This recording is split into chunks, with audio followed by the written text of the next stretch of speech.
good afternoon to you. If you've just joined us, this is SABC Channel 404. This is SA Today, the final hour with me, Unati Pakyasha. Of course, we're coming to you live from the IEC's National Operations Results Center here in Tshwane. Festivities happening behind me because in 2 hours' time, President Cyril Ramaphosa will be addressing the nation, declaring the local government elections of 2021. But for now, our reporter Natasha Piri is monitoring the situation here at the IEC Results Center here in Pretoria, and we go live to her right now. I can see here on our screen. She's with our colleague Busi Chomombe, SABC senior political reporter. Natasha, of course, 2 hours to go before President Cyril Ramaphosa addresses the nation. What can we expect tonight?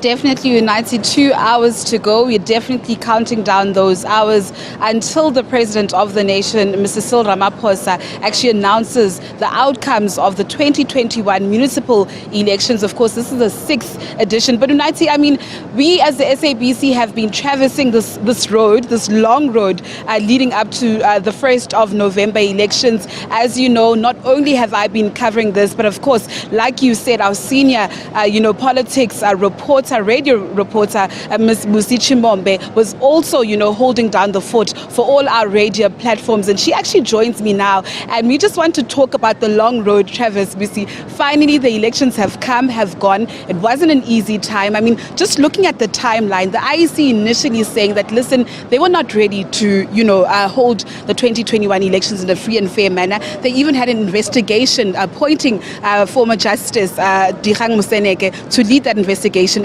into whether free and fair elections would take place. Yes, indeed, Natasha. If to say that the IEC was in an unenviable position is an understatement.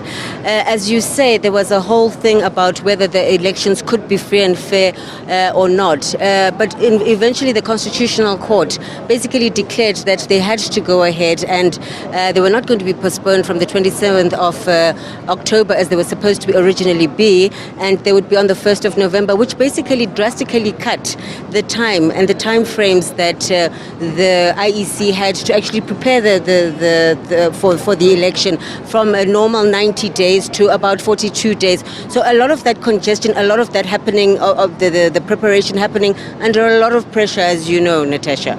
And we see, COVID-19 also played a huge factor.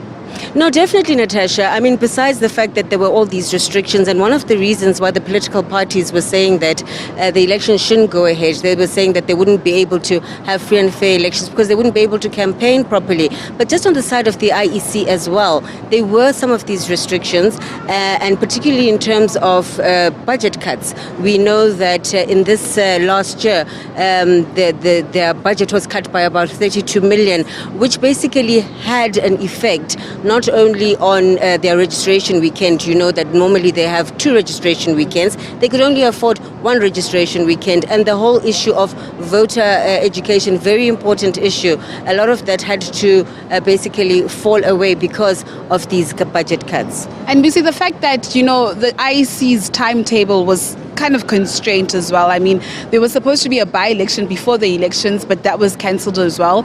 A couple of by-elections were cancelled due to COVID-19, and then the country had to open up for them to actually prepare for the elections. Yes, and Natasha, the issue is that even at the point at which the Constitutional Court had said the election must go ahead, there still was no clarity about where we would be in terms of COVID-19 infections. The Moseneke Commission, there was a lot of conflicting opinions on the part of medical experts and epidemiologists about at which point would a 4th wave, for instance, come into effect. So even as the IEC was preparing as they had to in terms of their mandate, it was not really clear if in the final analysis what kind of conditions would be prevailing at the point at which people are actually going to the polls. And of course, the IEC conceding there, Mr. Mamabolo, yesterday, just saying that, listen, they had a short amount of time to actually hold the elections, but under the circumstances, they somewhat did well.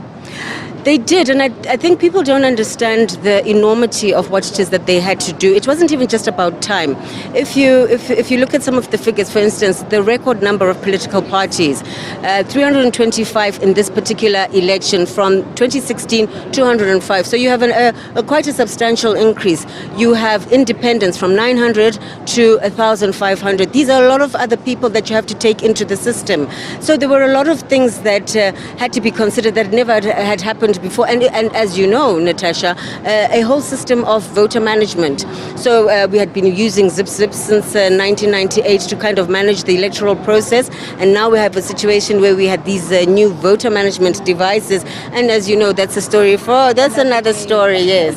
Definitely. Thank you so much, Busi. Of course, Unathi, the voter management device system is a story for another day. As you know, it has been a contentious issue with some of those 10 out of 29,000 voter management device systems not working on election day. But as Busi said, it is a story for another day. I will be bringing you another colleague of mine at the top of the next hour, just so we can reflect on the past months leading up to these elections. Back to you in studio now.